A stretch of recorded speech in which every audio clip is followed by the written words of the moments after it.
Everybody, welcome to the stream and welcome to the channel Tech with KG. We're going to be joined later on by Keep It Classy Tech. So, if you guys are going to be in for the long run, make sure you stick around for that.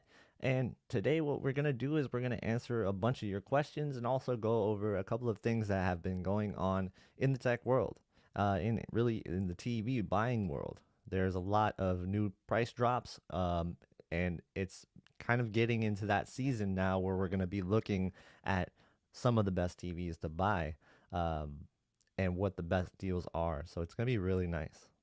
I'm quiet. All right, let me make sure I pump up my volume. Thank you for telling me. Um, let's see here. How is that now? Am I better? Is that better? Everybody hear me a little bit better in chat? I just want to say what's up to everybody that is in the chat right now. You guys, hope you guys are having a good day. Let's see here. Does everything look and sound better now? All right. Waited for this all day. Well, thank you. I appreciate that, Harris. That is a very nice thing for you to say. Um, that's awesome. I got a new setup going on here. So, like, if you see, I repositioned my desk. And right now, what I have is I have a whole entire different setup. So I'm going to go ahead and move this real quick so you can see it. Um, Look at that. I have myself a um, new uh, monitor setup. And what it is a 48-inch LG C1. And it is spectacular. And I'm going to do a big review on it because I do think that it hasn't been spoken enough of how good of a monitor this really can be. Um, Thank you, Black Sabbath. I appreciate you for saying that. That's really nice. Hey, how's it going, DJ? Welcome, welcome. David, good to see you again. Be there in about 20 to 25 minutes. Cool, classy. Take your time, man. I'll be here. Planning to go for about an hour and a half today. And then I'm going to go pick up my iPhone 13 Pro. Um, so that's something I'm kind of looking forward to. I don't know if you guys are interested in a review on that, but I usually don't review phones too much. But let's see. Hello, Amanda. How are you doing today? Hope you are doing good. Looks good and sounds great. Awesome, awesome. Cool. Yeah. So did you guys see the newest price drops for the LG C1 77-inch, and also there is going to be a price drop on the A80J 77-inch at Costco in October. So this is going to be a really interesting time because these are the prices that we thought would be on Black Friday. And I still think it's probably going to be the prices on Black Friday. So we'll see. We'll see. Let me reposition my camera a little bit. There you go. Yeah, it's very exciting times. We're starting to see price drops all across the board. It's very, very awesome. Today we had interesting Amazon warehouse sale where there was a 65-inch X900H. I don't know if anybody got it. I posted about it this morning, but you got 40% off of that, and it was already open box, so it was like the Amazon renewed. So some people were getting the X900H 65-inch for about 650 bucks, which is not bad for 65-inch TV. Let's see. Any chance to do a head-to-head on the U8G and the TCL 646? Well, actually, I do have an announcement to make on this channel right now, and that is the next TV that I'm getting is tomorrow, and it's going to be the TCL R646. So that is going to be the new TCL 6 series, and I'll be reviewing that on this channel, and I'll be doing an extensive gaming review on it because I haven't seen too many gaming reviews on the R646. And that's one of the TVs I know a lot of people are checking for in that price range. So to me, if you can get to punching above the Hisense U8G, then I definitely think you have a winner here. I like the Hisense U8G for like mostly everything but gaming. I really didn't like it for gaming at all. So I'm really hoping that the TCL 6 series is going to be good.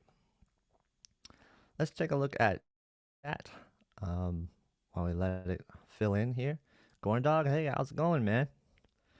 Lemon just pulled the trigger on the C1 77 inch. Man, that's awesome. Good job. Yo, yo, yo, IRL HDR. I'm sorry, but we're gonna have to take you out tomorrow. We're gonna have to take out your jets tomorrow. I'm just gonna say it right now.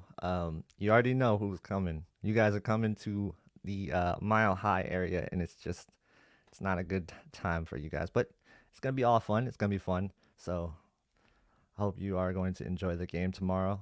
Just don't get your hopes up. And then I know if they end up beating the Broncos, you're gonna be here and you're gonna tell me all about it. But that's part of the game. That's why it's fun, right? I mean, it wouldn't be fun for me, but yeah. So, how, dude, what's up, man? Jason, what's up from the UK, man? Awesome. What time is it in the UK right now? I actually haven't even looked at my world clock.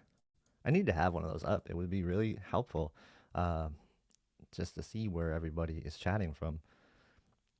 AKG and Classy. Well, Classy's not here yet, but he will be soon. He said, I bought the A90J 55 inch for 2000, but could get the X95J 65 inch for 1550. Should I pull the trigger or only gaming? Uh, so are you trying to exchange the 55 inch? It would depend on what your whole goal is with the setup, or if you're just trying to get a second TV, then I mean, it might be a good idea. Um, I know that the X95J is a little overpriced right now. I do think that it has room to drop in price, so I would probably wait on the X95J personally.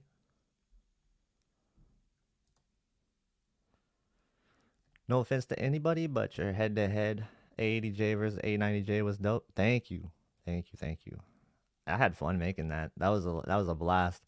I had that countdown music, and I thought it was gonna be pretty good, and it ended up being pretty awesome. So, yep. Classy says just for gaming, I would go 65 X95J over the 55 A90J. It's interesting. I tend to think about like I was gonna say if it was the A80J 55 or 65 versus the A90J 55, then that would be an easier sell for me. But since I like haven't even seen the X95J, it's definitely tough because you're talking about LCD versus OLED, and it depends on your environment at that point. And I just think that like when you get to quality level of that, then you can sort of start talking about 65 versus 55. But like it is definitely a gray area. It's really tough. It's gonna depend on a lot of circumstances. Um, is yeah, I don't know. If you're used to a 65, definitely you don't want to downgrade to that. All right, let's see. If the Jets pull off a win, my trash talk game will be up. Ah, man, that's not gonna happen. So I'm not really worried about it. But I bet, yeah. I mean, you have every right to be. I would too if I were a Jets fan and they won that against a team that is favored to beat them. Um, $2,000 for the 65-inch X95J is the worst deal of the decade. What do you think about it? I definitely think that it is coming in a little bit hot on the price. I want to see it drop in price for sure. Um, 4 INTs from Wilson incoming. I mean, maybe he threw him last week, so we'll see. Um, yeah, the so let me get back on topic. The X95J, it won't dim because it's LED. I don't have that issue with the dimming, man. I really don't. Um, I I was not sensitive to it. I'm sure it happens. I see it happening on the C1 sometimes as a monitor, and even then, I'm not really bothered by it that much. And I see it when it comes back, when the brightness comes back, but I'm not really even that much bothered by it. So it really depends on if you're sensitive to it. Because I think a lot of people might not be bothered by it. Excited for Spider-Man 2 and Wolverine. Yeah, I am. Those should be pretty cool. I'm not the biggest Spider-Man PlayStation fan. It's okay. It's not bad. But I like the new mechanics that they're putting in. So it seems like it could be pretty decent. Let's see. Do you think the A90J will drop in price this year? That's a tough one. Um, so Master Series, you never know if Sony's gonna drop that one. If I had to guess, I think they will drop it a little bit. Just because they've been very competitive with their prices this year, and it seems like they are really trying to just get competitive. Let's see. Oh, did you decide picking up the 95J or just for saying forget it and get the A90? Personally, I'm not gonna get either. I was thinking about getting the X95J for a review. Really good job on the review already, and kind of just pretty much would say similar things as what I would say. Um, I really do want to see it for myself, but I have to make a decision that right now I think the TCL 6 Series is probably a me right. Um, it looks like I might be losing some connection here. Sorry if my internet is struggling again. It might not even be my Wi-Fi this time. Just just how it is in the afternoon with Comcast, man. Let's see. I returned the 80J for a G1. My G1 panel is bad and needs to go back. Ah, man. I feel like you got the worst luck with TVs, David, man. I'm wishing you the best of luck with your next set. That's just unfortunate. I know you had to like go through so many fun. So I feel for you, David. I feel for you, man. I hope you get a good one. Let's see. You think 80-inch plus OLEDs will be cheaper next year? Do they even make 80-inch plus OLEDs? I don't even know if they do. I think 77 might be the biggest one that you can buy. Well, actually, okay, hold on. There's the 83-inch, of course. I don't know why I just forgot about that. Those are really expensive. Yeah, maybe. It must be like really hard to make them. Production wise, it's probably something to do with production. Usually is. Not gonna lie, thinking of flexing Tim Patrick this week. It's a good move. It's a good move. Um, let's see. Difference between ABS on 80J and 77C1. Are you talking about ABL? What's ABS? Um, I don't know. Let's see for on that. Looking forward to seeing how the R646 compares to the QN90A. Yeah, it should be interesting. I'm not gonna directly compare it to that because I don't think it's meant to be compared to that. But it'll be interesting to see if it fares decently against it. Um, I remember somebody saying that local dimming doesn't work, or maybe FOMO said this. Local dimming doesn't work in game mode with VRR on, so we'll see. I'll test all that stuff out. Um, let's see. Classy says the 83-inch C1 distributor price is around 4,200. So yeah, like if you guys know any distributors or have any contacts with the local stores, sometimes they can get that price down for you, and that's probably the best bet for those bigger sets. The problem is stock is just not getting there, right? Um, Here's a question. I'm looking for 5-inch TV for the living room that has windows all around, mainly streaming movies and TV. I was thinking X95J. Would you put that above the QN90A? Any others? So this is tough for me because I've personally not seen the X95J. Um, Classy has seen both. So I'll ask if he gets in here, and he's about to join pretty soon, according to chat. And we'll talk about that. We'll leave this question up, and I'll just say that the QN90A is the brightest TV that I've personally seen. Um, Now I haven't seen any other TVs brighter than that this year or in the last 2 or 3 years. The Q9FN was pretty bright as well, but the QN98 is definitely on that level. Uh, Michael, what's up, man? How you doing? Doing good. Doing good. Hope you are as well. Let's see. Is ABL only a concern in gaming? So ABL in what other people are talking about, what it gets confused with ABL, and I'll get classy in here and we'll talk about that as well, is the down due to the local dimming technology that's inside. You can't turn that off on the Sony TV, so you'll see a little bit more dimming with that. That's not ABL. ABL is when you have a full screen of white or a full screen of just something really bright, and your screen will dim down because of that. So you'll see it also like on a monitor. Your ABL will kick in for a little bit, and then um, it'll go away just for a second. But it's very very few and far between. It depends on the scene that you're watching. QN98 is a light cannon. Yes, his TV is bright. Um, I was I was pretty amazed by the brightness. It's brighter than the Q90T. And I saw that right away. It's just the Q90T is bright. Like the Q90T that's behind me, it's a bright TV, and that was actually one of the brighter TVs I've seen before the QN98. So when I put on the QN98, I instantly could tell that like in most scenes it was brighter. So it's just not as accurate, I guess, in certain scenes, and you can kind of see that in the side by side. What's this? Looks like all right. Yeah, Classy's about to get here pretty soon. Um,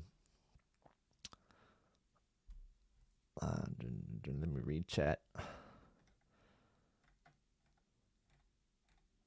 And I'm working on getting this membership thing going, so I'll have some emojis and stuff for anybody that wants to join, and anybody that just feels like supporting the channel, and I'll have some exclusive videos.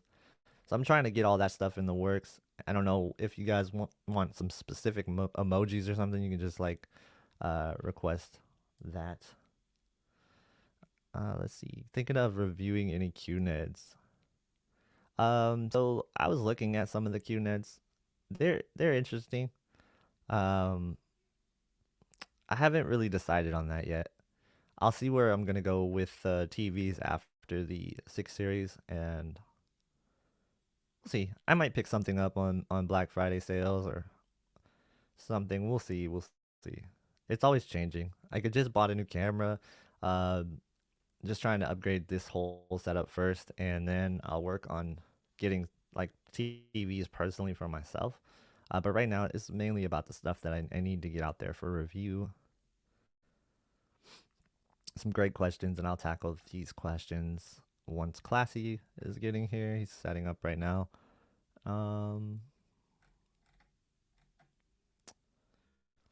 Any good TVs that run Fire OS? Not particularly anything really good. Yeah, that's interesting. There's not like a super good TV that runs Fire OS yet. I had hope for the Omnis, but after I saw the specs, they just look like 4 series and 5 series maybe. Not even 5 series though, because there's some limitations to the Dolby Vision. Let's see. What are the problems with the LG Nano cells? They just don't get bright enough, and there is a ton of IPS issues with it. People have reported IPS glow on the sides. There has also been, your countless IPS blooming issues. So that's mainly that. And then the contrast is the biggest issue, I would say. Just doesn't have great contrast ratios. I haven't seen the nano cells from this year. They could have addressed some of that, but who knows? Do you have a reference TV? I don't. I do not. My main TV is just. I guess my reference TV is this LG C1 now. I guess, but technically I don't. but the C1 is very nice. I do like it. Anybody looking for like a monitor, I'm telling you, like just go to a 48-inch C1 if you can afford it. It is the best monitor decision I've made personally. And I was even like, I hooked up an Xbox to it yesterday and just sat in front of it playing games. I'm telling you, just sitting like just 3 or 4 feet from this thing and playing games, it's insane. I love it so much. Best decision I've made all year, I think. Um, and they're 12.99 for a 48-inch C1 right now. I don't know if that's still the price, but that's what I got it for. It was a really good deal. Yeah, IRL HDR makes a really good point. You're better off just getting the best TV you can and pairing it with a Fire TV stick or a Fire Cube. And they're coming out with newer Fire TV sticks this year. And I imagine something newer with the Fire Cube as well. So hopefully just like an improvement all across the board there. And we'll see. We'll see.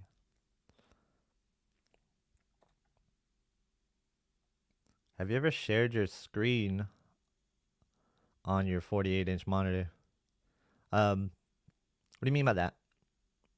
Have I shared my screen? Have I ever like did a review on it or made a video about it yet? Or are you talking about something else? I do plan on making a video on this 48-inch C1 though. Definitely. Alright, been a Samsung diehard for a decade. Latest models will not support eARC for LCPM Atmos. Finally pulled the trigger on C1 77-inch, and I will never go back until they can really compete with this OLED. Interesting. I haven't looked too much about the compatibility with all the Atmos formats. I thought for sure that the eARC would work on the QN90. Most people says that it works fully for Atmos. I know the 950A has been getting really good reviews with the QN90A, like as a combo. And I'm actually thinking about picking up one of the sound bars myself. Probably not the 950A, but I was looking at maybe one of the Atmos bars just to compare it to what I got now. Is just a Sonos Beam, and I'll also do a review on the Sonos Beam because they're coming out with the Beam 2, which not much has really changed with it. So I will definitely do it on that. So soundbar reviews are coming soon. I wish I was more than, just soundbars, but unfortunately, I don't really think I have enough in the bank to get a full AVR setup. Or else that's probably what I would do. I'd probably go like Atmos speakers in the ceiling, like FOMO's doing. His setup is crazy. But yeah, that's in a whole different tax bracket for me.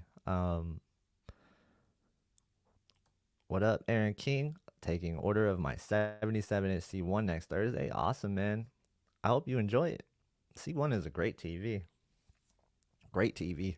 And what's crazy is like I did the side by side with the C1 and the A80J. And just because I said the A80J looks better in most scenes, because it does, but people think that I hate the C1. It's not even close. They're so close. And it's just you get that edge with the Sony, processing. It's just clear. The details are clear. So that's the only difference there. And so anybody getting a C1, they're gonna be happy with it. Like both of the OLEDs, not like they're way better than what they used to be. Because I went from a C7 to a C1, and yeah, it was night and day. Let's see, classy loading in. Looks like I just got a white screen for you. Okay, never mind. There you go. Give me a thumbs up if you're ready. All right. We're going to add in Keep It Classy Tech. Welcome to the stream. How you doing, man? Hope you're having a good day. All right. Hear me all right? Just trying to reposition everything. It's the first time using this setup. All right. You got the Swiss Army knife. Yeah, this thing is a little bit of a handful to figure out, but that's cool, man. I'm trying to work on, since my camera's over here now, I'm trying to work on talking to the camera and then also looking at the screen and shifting. It's kind of hard. Yeah, that's what I'm trying to do with this arm, is position the camera a little bit straighter on. Yeah. Now that I can actually lift it up higher instead of having it on that little crappy Joby thing. Don't ever get a Joby Gorilla Pod. Those things are just not good. Yeah, dude. Okay. So you gotta get the right size because the bigger ones are okay, but the Nah, just smaller ones definitely are weak. Um. So did you hear the news that I'm getting the TCL 6 series tomorrow? no, I didn't. Yeah. Yeah. I'm finishing up my 5 series review this weekend, and then was gonna Yeah. try and get the 6 next week, but we will see what happens. Yeah. Um. I'm really impressed with what your thoughts are on the 5 series so far. It does seem like it's punching above its class, like you said. So that's Oh yeah. very, and I think that's like a really good budget TV for anybody. Based off of what I heard based off of what you're saying, it just seems like it would be a no-brainer buy if that's your price bracket. Um, T-Cell's just really good, and so I'm really looking forward to trying the 6 series myself. Yeah. Yeah. So the TCL rep is telling me that the 5 series actually does have VRR. So, Mhm. um, in one of the settings where you have eARC and other stuff to toggle on and off, I went into that page when I first got it. There was no VRR; it was just eARC. That was the only thing. Yeah. But then there was a firmware update, so it may have been added in Oh. that first firmware update. So I got to recheck that later. But just playing last night on it, Mhm. just with I mean having the local dimming working and having a gradation setting in game mode and all that stuff for an LCD that's 600 nits full field, like that was a like really bright TV. I had to turn the brightness from 100 down to 50 Right. to it not to be too bright for SDR. Yeah. But It may be like the old Samsungs where you couldn't turn it on in like the menus. You just had to turn it on via like the console. Have you tried to just throw it it was on great through? grayed out on the Oh, Xbox. But I gotcha. guess the I'm gonna check later tonight, but Okay. uh, there should be a toggle somewhere, I guess, after that update. Right. So, Is there a but switch for local dimming? Maybe you have to turn off local dimming for it to work? no, No? no, it was completely different. It's kind of like the Sony's where the HDMI settings are in a completely different menu. Right. Okay. Because it's But, similar to the Sony's because it's running the Google, right? and the same MediaTek chip. Yeah. hmm So, Interesting. um, yeah, I heard you talking a minute ago about the C1 probably gonna be Oh, yeah. your reference TV, and Ninjishan's on the West Coast. Talk to him, see if he wants to come up and hang out for a day and calibrate it. Then you will have a reference display. Yeah, I don't really know if I need a reference display. I was thinking about that. Like, maybe. Um, it is cool though. It would be cool to have. Nice to edit videos on and stuff. I just love this thing, man. The only thing. One second. I gotta just poke out. All right. Um, So earlier there was questions about the dimming on the A80J versus the C1. So just to try to make that clarification again, it's not ABL, it's ASBL, which is the anti-static brightness limiter. So when it detects objects on the screen, then it will dim. So with the LGs, if the logo detection setting is on low, it'll dim around 15%, and if it's on high, it'll dim around 30%. And the Sonys just do 50% dimming, or at least that's the cap. But there's no way to turn it off or adjust it or anything like that. So I that's what I was telling the person earlier. I think if they really just care about gaming, just go for the X95, especially if it's bigger and cheaper than the A90. I mean, you're getting 3 reasons right there to get the X95 over the A90 right there. Yeah, I I see your point on that. If he's in a darker room though, wouldn't you just say just go with the AJ? No, No. no, I'm seriously at the point I cannot play it unless Right. it's like on the PlayStation and it's a cinematic game that has no HUD. So like Mm-hmm. Miss Classy and I are playing It Takes Two, no HUD, that's fine. Right. I'm looking at that Kina game that just came out on PlayStation. There doesn't appear to really be a HUD for that. I'm sure that's going Mm-hmm. to be fine. But I would not play Destiny or Call of Duty or a racing game or anything like that on the ADJ. Interesting. So when you play it on the C1, for example, do you have to turn off logo dimming, or else Do you you get the have same to? issue? No, but I would. You're right. I would say like so on the Sony it's going to dim up to 50%. On the LG it's either 15 or Hmm. 30. So even if it does dim, it won't be as noticeable. Yeah. See, some people have a hard time turning that stuff off because they want to protect their TV. But so it's sort of an interesting topic to discuss because that won't do Like that. I would They only don't want to do. like if you're someone who's going to play the same game for 10 Mhm. hours a day every day, something like that, then leave it on. But if you're varying the content, I'm not worried about it. Yeah. Yeah. That's a good point. Let's see. There was a topic I was discussing with you, or that I wanted to discuss with you. Um, he's talking about the QN98 of the X95J. Where was it? Here you go. And since I Hmm. haven't seen the X95J and you've seen both, I thought this would be a better question for you. Yeah, so they're both excellent, but they do different things. If Hmm. you're looking for a more accurate image, then you go with the Sony. If you're looking for the more performance, then you go with the Samsung. But then there's also Dolby Vision, which could easily be a deal breaker for many people. And then in that Hmm. case, just go with the Sony. Um, and there was also, you guys were talking about how bright the QN90A is.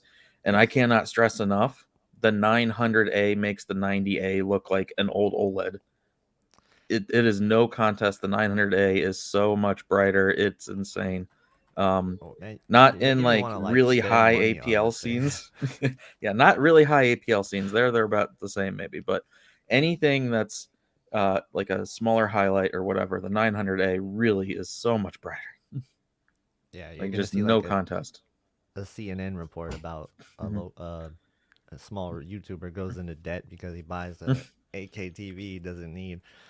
Yeah, Um, yeah, yeah, nah, yeah. I actually had I gotta someone look into message it. me yesterday that after hearing that, they went ahead and bought the 65 900A, Wow. and he had been through the 90A before. He got a clean panel, absolutely loves it. It's a night and day difference. Now he wants to try and return it for a 75, but is so afraid of going through panel lottery. No. But yeah, he's gonna move the A90J to the bedroom TV because of how good the 900A is. Yeah. Looks like Shango popping in with a super chat, $25. Thank you, Shango. Appreciate that. He says, gentlemen, a coworker is in the market for a new TV and is looking to spend around $1,000. I directed him towards the Hisense U8G. Good call, or is there something else I should have him look at? By the way, love the last video. Thank you. I appreciate that, Shango. And it looks like you're talking about a 65-inch from your report here. So from your reply here. So yeah, I think the U8G is okay. Depends on what he's doing. I like the UAG for everything but gaming. And then there's also that question of how long is it going to last? There's been a lot of reports, that people's TVs are messing up within a month. And I think that's why they started to do this 150-day guarantee, or is it 100? Is it 150 days? 110 days or something? I don't know. It's a 100 day. It's 100-day. Okay, it's just 100. I don't know why I added something to it, but 100-day guarantee, so they can try it out, for 100 days. And if it's still good, then they'll keep it, I guess. So it's between this one though for sure, and the TCL 6 series, which I'm about to review. I think the TCL 6 series is just a little bit more. It's what, 1200 right now, or is it 1100? I know it was on sale, $100 off of its normal price. So Yeah. I would say either the UAG or the 6 series is where I would go in that price bracket for a 65-inch. There's also the Q70A, which if that's on sale, that's not a bad deal as well. Um, you have Yeah, any other if thoughts it's on a that? roughly around $1,000, I Hmm. would say the 6 series seems to be the one to get. Yeah, it's looking like it. Um, yeah, it does seem our mics are mismatched. So when I was listening to you in the car, um, I had to turn my volume up to hear you even after you turn the mic up. So it does seem your mic is still just a little lower than usual. Okay, let's turn it up a little bit. Mm-hmm. Um, see, I never know. It's weird. So the ratings measurements were incorrect about the 900A versus the 90A.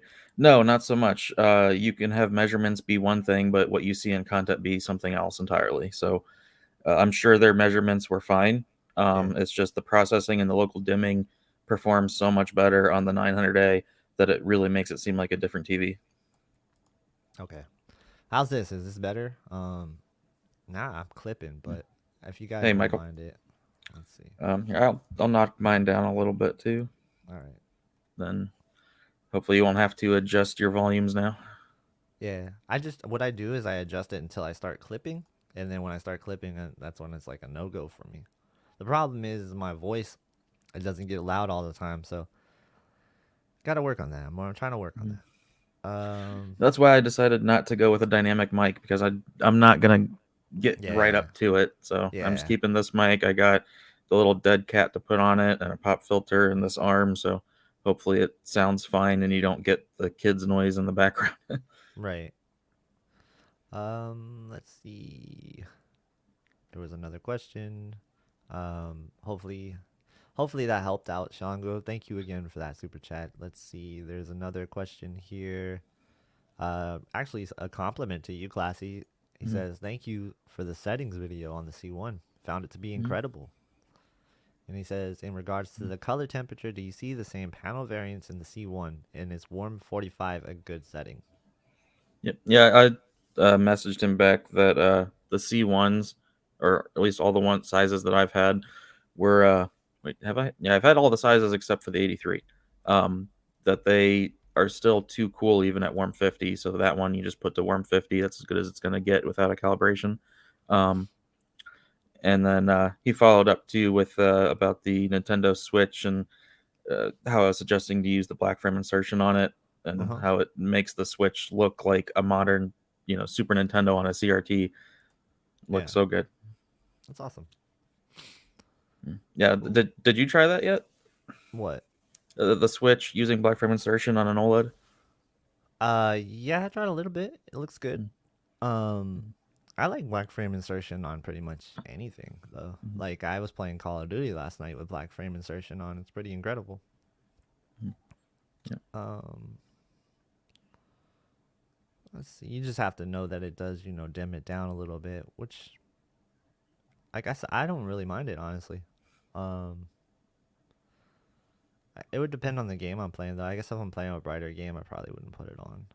Yeah, I won't use it for HDR, but Yeah. SDR I love having black frame insertion. I have it on even on the A80J when I do have to play on there. I have the clearness at least on one, if not two, or sometimes I'll turn it up to max. It just depends on how what the game is.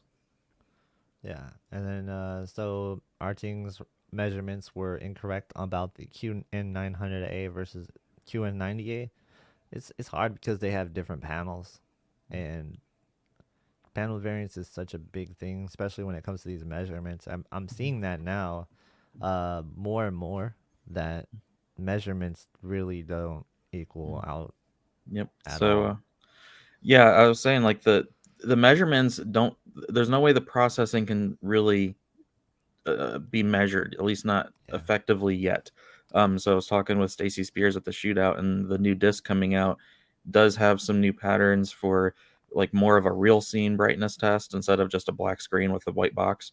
yeah, So things like that are coming, hmm but there does need to be some way of doing something to test the processing really, because that's the biggest advantage or changes we're seeing year over year now is right, changes to the processing and how it works with the backlight. right, right. But yeah, I mean, I know the rating scoring and all of that has the QN90A as being brighter, but so pretty much everyone agrees and knows that LG can detect a brightness pattern in hmm at a 10% window and not necessarily cheat it, but it's like, okay, this is a 10% window, push everything, and that's why they do well on the 10%, but not so much the other pattern sizes. So it's very possible that Samsung does something different and they can detect that kind of thing and Yep. throw all the energy at it. But the 900A in real content, watching the same content on both at the shootout, there's no contest. It's those little hmm highlights are so much brighter. I mean, even things that were up to like say 5 or 6 inches, squares, or 5 by 4s or something like that, like pretty large areas of Mm-hmm. highlights, like a really bright window or something was so Yeah. much brighter. And you can see that it does appear that in their measurements that the 2% window was brighter on the QN900A than on the QN90A. And that's something that they noticed right away. So, and that's something that a lot of people have been knocking the QN90A for is that on smaller highlights, it doesn't quite get there as bright as Hmm. it does on their real scene stuff. But Yep. yeah, real scene stuff like on the QN990A was incredible. Like that TV was a light cannon. I loved it. I was surprised at how much brighter it was than the Q90T. We got a super chat from M. Woldy. It says, "What price would the 75X95J have to fall for it to be a better deal than the 77 A80J right now? $500 difference." I don't foresee that falling enough to be better. I mean, the 77 A80 is at such a good deal for 3 grand. Mm-hmm. It would be, unless you, I wouldn't worry about so much the price difference, more of the needs difference. If you need an LCD for the brightness, then Right. you go for the X95, but otherwise just get the A80. Yeah, it really goes back to your use case situation, I think. Um, it would have to be, for me to even consider it, it would have to be significantly cheaper, probably $1,000 difference at least for me to consider it.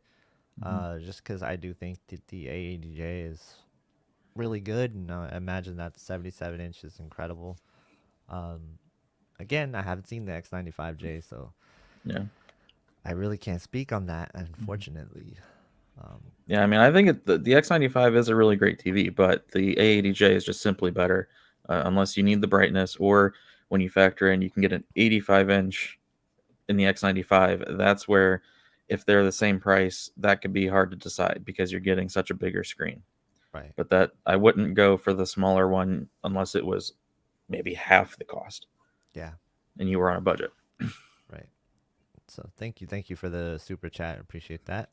Um, Aaron King, thank you. Appreciate the love there. Let's see what there was a question. I had it. I had it. Mhm. Um, Um, did you have any themes or topics for today, or just general questions and I was stuff? just gonna talk to you since we both got the 48-inch C1. Mhm. I was gonna talk about our experiences with that. I was gonna talk about the 6 series that I'm, getting ready to Mhm. get. I was talking about the sales, you know, the drops that we're already seeing. Does that Okay. really translate in Black Friday? I don't think so personally. I think that's the price for Black Friday. Like Yeah, I me too. think, yeah, I don't think it's getting any cheaper. I think what you're gonna see is you're gonna see it lock at this price and then go up a little bit mid October, and then it'll drop again. I It's like mean, a I think trend we've price. been seeing that transition of Black Friday becoming uh, an entire month, or Mm-hmm. even Yeah. more than that, just a sale period. Yep. And I think they're just going to keep that moniker of Black Friday around, Yeah. just because it generates so much sales. But I think any real good sale that you see within a couple months of Black Friday is going to Mm-hmm. be either be the same price or close enough that you just get it and then enjoy what you got for that time period. Yeah, and I think what we need to talk about, and I'm probably going to do a video on this again as well. Well, actually, I haven't done a video on this, but I will do a video on this, and that is the Black Friday models, the ones that they just make specifically for Black Friday. I've talked about it on the stream before. I've talked to you Hmm. about it before, and like you'll see these weird sizes pop up or these weird model numbers. Like I just saw on the Best Buy website the QN94A or 84A. I don't. Let me look.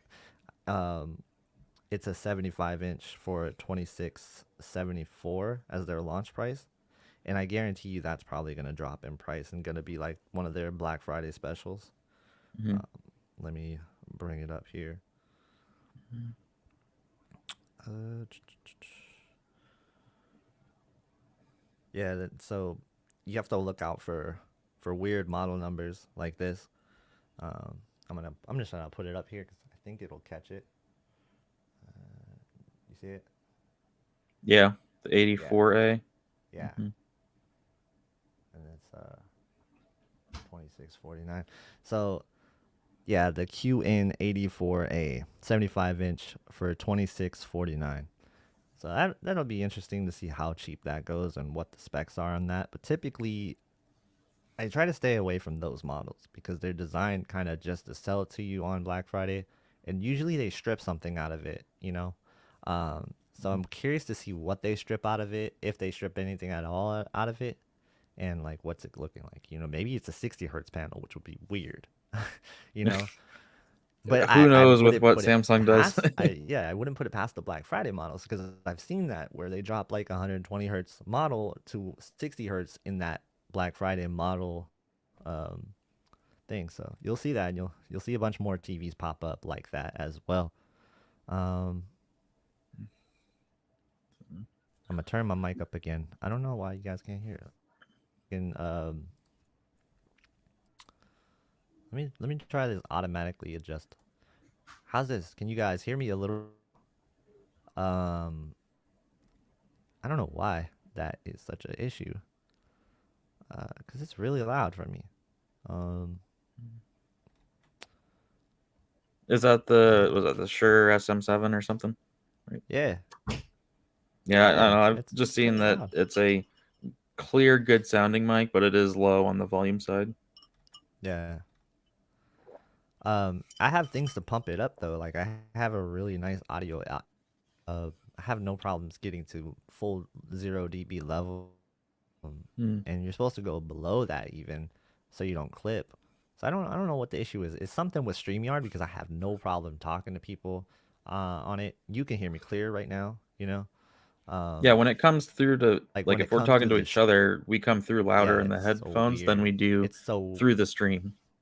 weird. It has something to do with their algorithm that automatically adjusts the volumes. I All right, well, I just went I'm ahead and knocked fully mine like down a bit convinced again. with that. All right, appreciate that. Let us know if it's better. If not, I'll keep trying to work on it. Um, super chat from Brooklyn Blaze one. Um, A9 same dimming ish 80J while gaming. So I may consider the game around 39%. I want the XR. Um, it does. So they uh dimming issue. So I don't think there's a difference. It's just whether or not it'll bother you. It could bother and notice it, but That's a it very may be specific something also number. that pops up. You know. Yeah, this is a very like 39%. I'm assuming a typo, but Yeah, yeah. But if it, 39% is, I don't know.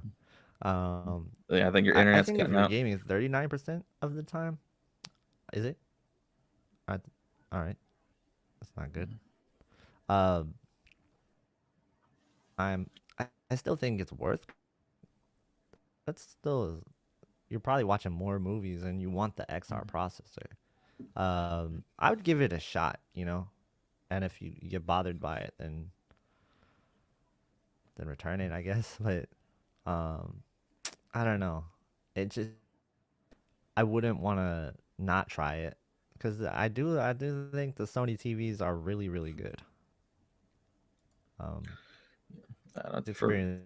I don't know. To me, it's he did say he meant 30%. Uh, See, I don't want to break it up into a time period of how much you game versus how much you watch. It's just when you do game, is it going to distract you if it's not as bright from 1 minute to the next or a few minutes apart or whatever? Like if you're playing a game, you know what the game's supposed to look like, and then all of a sudden it's just mm, not as bright, or it changes scene and then it decides to reset itself, and all of a sudden it's brighter than it was a minute ago. So if that's going to bother you when you're playing games, I think that's going to be a better that on top of the VRR, Dolby Vision gaming, like all the other gaming features that LG has. I think the difference in gaming performance is far greater than the difference in image quality between the two. So it's really dependent on the person. And then, like, if you're watching a lot of older stuff or stuff that's being upscaled that's not 4K, Right. then the Sony can make more sense. But if you're watching a Yeah. lot of higher quality, newer shows or movies, um, then the LG and the Sony like are super close, and that the XR processor makes a much bigger difference in older, lower quality stuff than it does when they're getting clean new sources. Right. Yeah. I don't know, man. Um, It's tough. and the other side of it is if you have not seen something with the XR processor, you could just buy the LG and not know what you're missing, and That's true. you'd be fine. You would never know. Like when I started with the C1, I would have never noticed something I hadn't seen before, so I was perfectly fine with it. It was just then getting the 80J. It's like, oh, there is a difference. But I think the Hmm. gaming improvements are way bigger than the visual improvement. Yeah, and I'll even say this. I'll even go a step further in saying that if you see it, you'll forget about it. Like, I think from like an A80J to a C1, you're not gonna be like, I'm definitely different unless they're side by side. Like, for the most part, same amount of upscaling, and you'll have a little bit more noise in certain films. But for just all around image quality, just say like you're playing a game, let's say Call of Duty for example, you're not gonna really notice a difference if you go from one to the next unless they're side by side. And it's really the fine details too. It's like clarity, but when you're at a certain viewing distance, you might not even notice that clarity difference anyway. So Yep. yeah, it's Yeah, and nitpicking for sure. I would say the image quality in gaming was smaller, like different. Unless you're like on the Switch, like you still got to remember that video you did with the Switch and Yep. Pokemon Snap. Like Yep. it adds detail that's just not there. Yeah, um, it's so gigantic. there are times where the gaming on the Sony is better, but for the most part, 95% of the time, if you're gaming, I would say get the LG. Um, or Hmm. just if you have space for it, get a big Sony for movies, and then a small C1 for gaming. Yeah, that's what I did. Except for I Yeah, didn't get that's what I did. the Sony. I But you just want don't the have the Sony. Sony part. Uh, you can't. I got a Sony camera instead.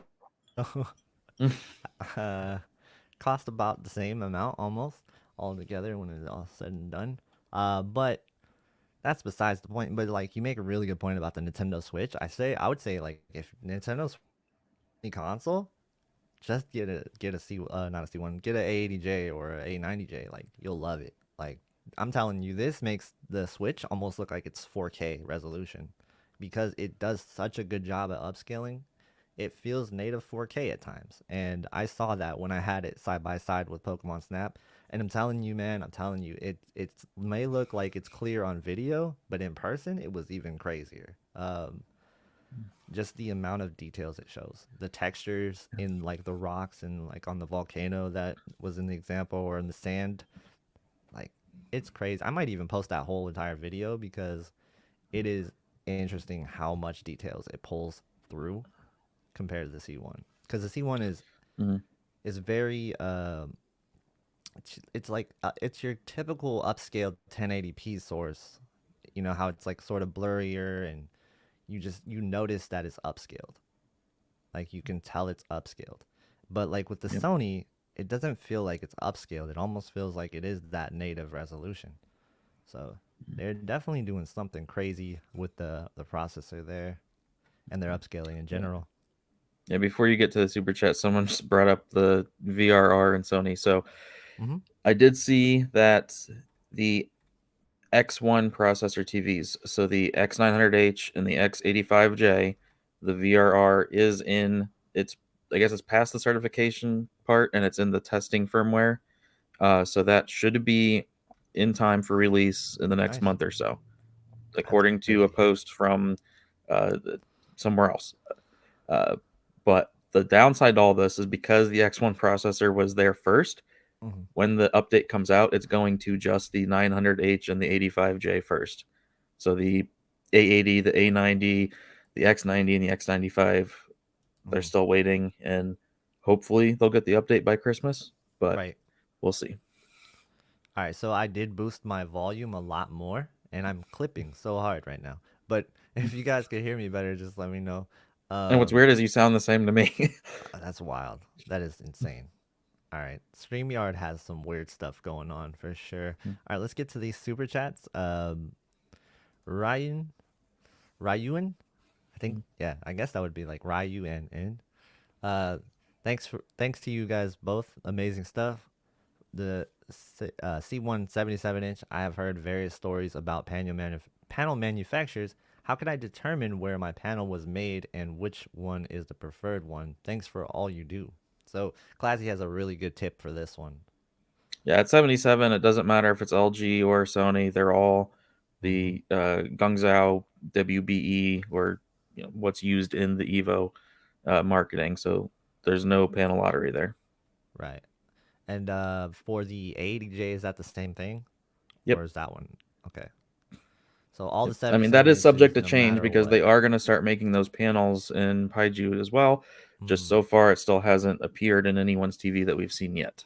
Yeah. And so for the people that have other sizes, could you let them know how they could check the panel? Um, yep.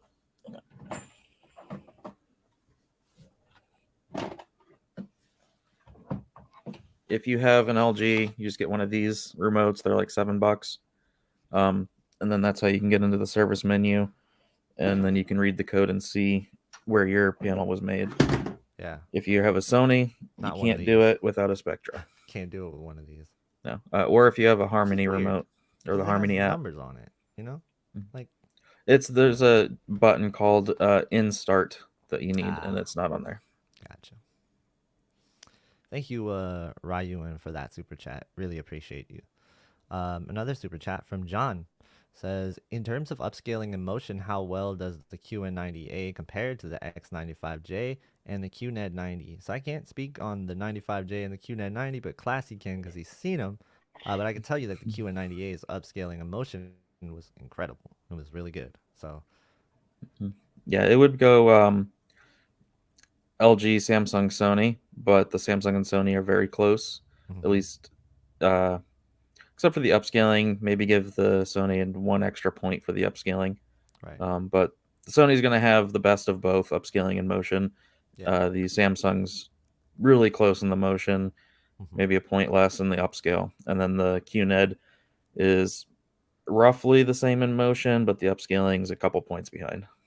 Yeah, it does seem like they're like LG is just a little bit behind on upscaling, compared to Samsung and Sony. From all the TVs I've seen, it just seems a little bit lacking. But um, and processor in general, I guess I could just say that for processor in general, LG is probably third for processor, and Sony's of course number one, and Samsung probably number two. Um, Samsung's really doing a good job with their processors. It's getting better and better. I keep speaking about the intelligent mode. It's not the greatest in SDR, but I'm telling you, in HDR, it's crazy. Um, it's like if you had vivid mode and standard, like if they had accurate like details and stuff. So like how a vivid will just kind of blow out the whole entire picture. Um, well, you can get that with intelligent mode, and it will just keep the highlights where they're supposed to be, and it'll have accurate shadows, and it's not blowing out the whole entire picture.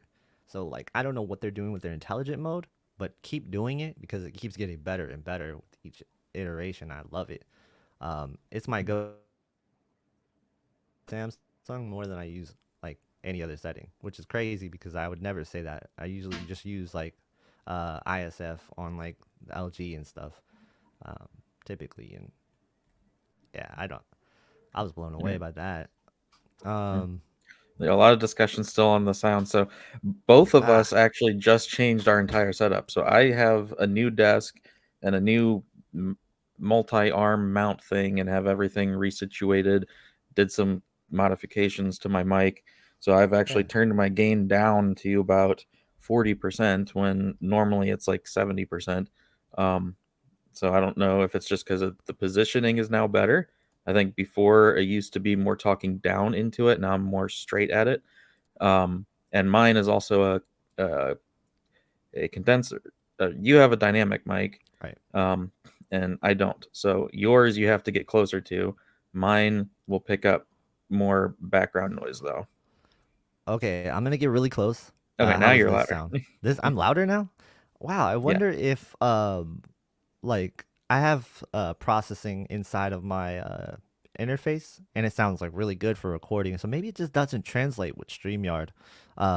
So I just use it raw like this, and tell me in the chat if you guys think this is better this way, because I'll just keep doing it this way. Because yeah, I don't want to. For what comes through to me, you just Yeah. got a lot louder. Okay. All right. See, because it's like super quiet for me, and I'm monitoring through my headphones. um, very weird stuff. StreamYard is definitely drunk. Um, so also thank you for the super chat again. I appreciate that. There's another super chat from Tassine. Thank you.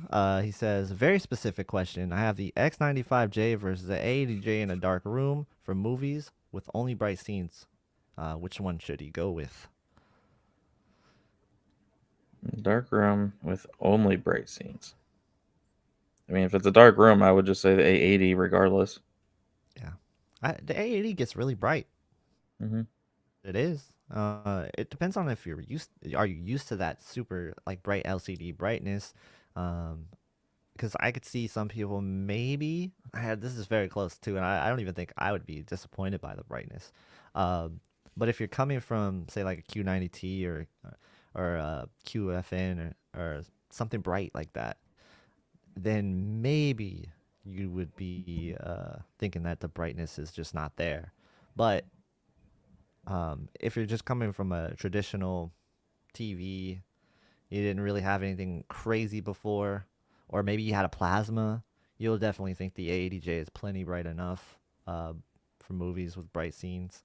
I will say this: there's times with bright scenes you will notice that ABL is a thing, um, and that's gonna just change the way that your skies and stuff can look sometimes. And I showed off an example of how the ABL works on the A80J in comparison to the A90J.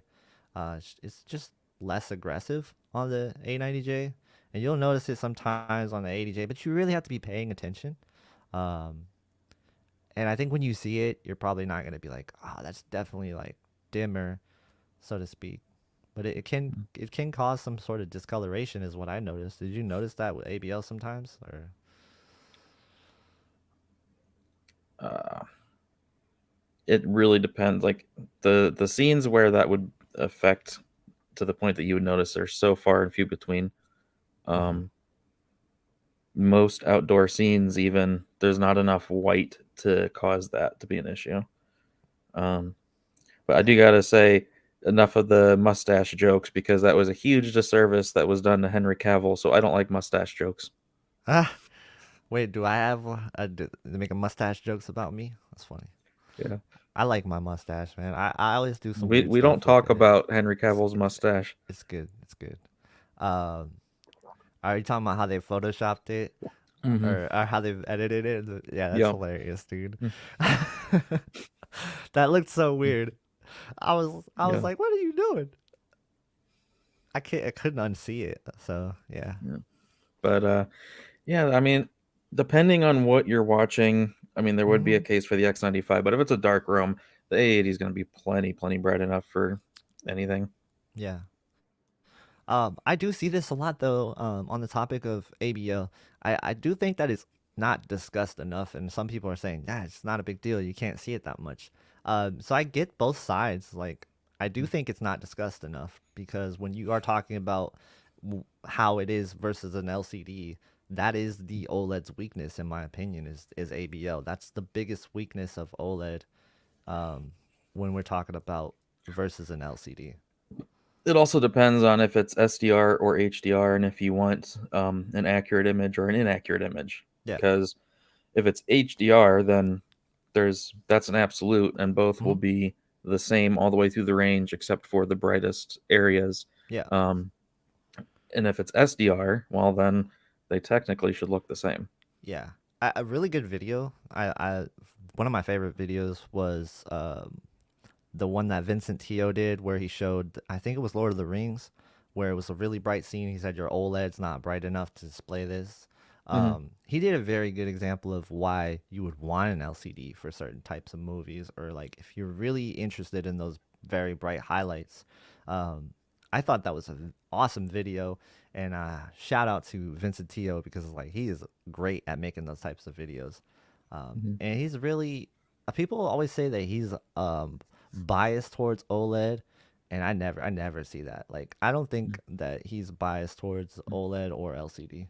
I don't think anyone's biased towards the Yeah, technology. I think yeah, it's their bias towards the performance, and it just happens to be we live in a time where OLED has the performance.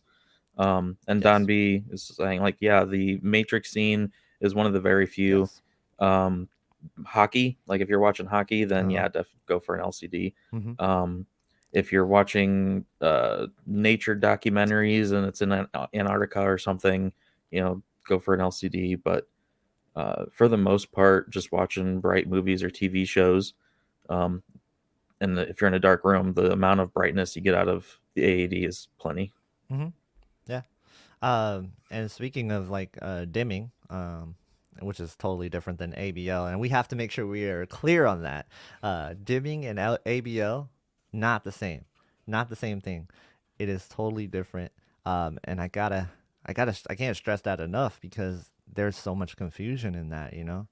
Um, and I just noticed. I say that because I'm on the 48-inch C1 and it was getting really really dim, and I noticed it.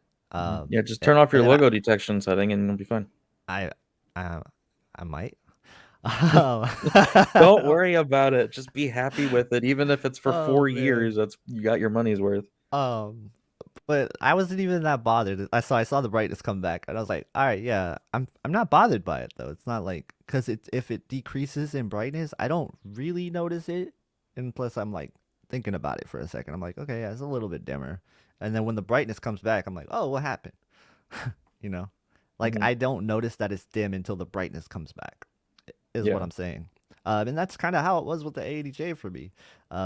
I really never noticed it. In the videos that I took, I couldn't capture it. So,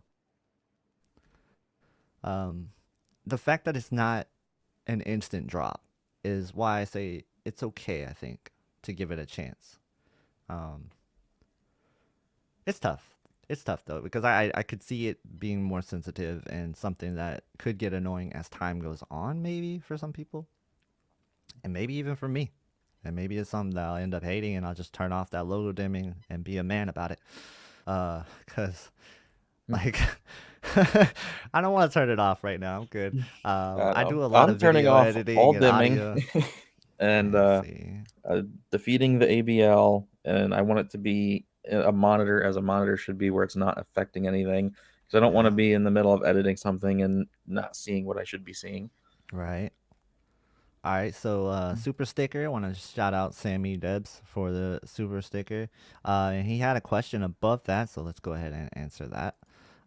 He says, "Hi, Classy and KG. Do I have to turn off eARC on my A80J 77-inch to get multi-channel lossless audio on Apple TV?" I don't think the You Apple TV should. supports that, does it? I think it does. Um, multi-channel Lossless? lossless. As far as I know, the Shield's the only thing that does lossless with the Plex app. Yeah, I I will have to look into that. I don't have a real answer for you right now. Yeah, because I mean, I I don't know it'll do Atmos, whatever, but in the Dolby Digital Plus container, I mean, and if you're streaming mm-hmm, Netflix, Disney, Hulu, every single one of them, they're all just going to do Dolby Plus anyway, which is lossy, not lossless. Um, right. so as far as I know, Plex with the Shield is the only thing that would do real lossless HD audio. I'm curious. I want to see if it does it through the movies that you rent on like iTunes and stuff. Movies that you Um, buy on there. I don't think so. I'll look it up. I don't think it does either. You're probably right. Um, I need to get I need to get educated on that because I'm gonna get an eARC soundbar. And I want to make sure that I get all my facts correct. Mm. Right now I'm not the best sound guy. Clearly. Whoa, got a big old mosquito just like flying by. I don't like that. Uh, all right. So I was distracted by the mosquito. I know I missed a lot of questions in chat. I'm gonna get to them. You guys are awesome. Appreciate you so much. Um, okay. Let's see. I'm scrolling. right, let's get to this one here. Um, if the 77-inch panels are not part of the panel lottery, is the G1 pink tint still an issue at that size? Or would you recommend Mm-hmm. QC at that size? Yep. P.S. Great job with the streams. I will say that I think the 77 G1 and most certainly the 77 A80, I think are binned better. Mhm, There's more effort put into the quality control from factory level on those. That said, I would still probably go ahead and get a QC if you don't want to be risking swapping out panels. mhm. Um, yeah, if you get a QC, then you're probably not gonna get the pink tint, but it seems like it's like kind of a given at 77-inch almost. From everybody saying like you're gonna have some sort of tint off angle with the 77 Yeah. inches. Yeah. I mean, even my 80, like, there's a little bit, and it's more of like a fisheye effect around the screen, and it's not even really the pink. There's a little touch of pink, but there's also some cyan, and it's just eh, in real content, it's not gonna affect anything. It's only when Uh, looking at the like a full screen white. yeah. Um, So thank you again for that super chat. Let's go to the next one. Tech Med Rainer Richter, thank you for the $10 super sticker. Looking forward to your reviews. Um, yeah, that's gonna be pretty cool. EHJ coming through. Thank you for the super chat. He says happy weekend to all of your families, all of you and your families. Thank you, appreciate that. Keep up the great grind. Classy tech, you tech with KG. Thank you. And he says go Broncos. Yes, of course, go Broncos. Sunday, gonna stomp the Jets. That's gonna be great. I can't wait. Um, and C1 83-inch or A80J 77-inch for movies. Ooh, I would have to go with the bigger one.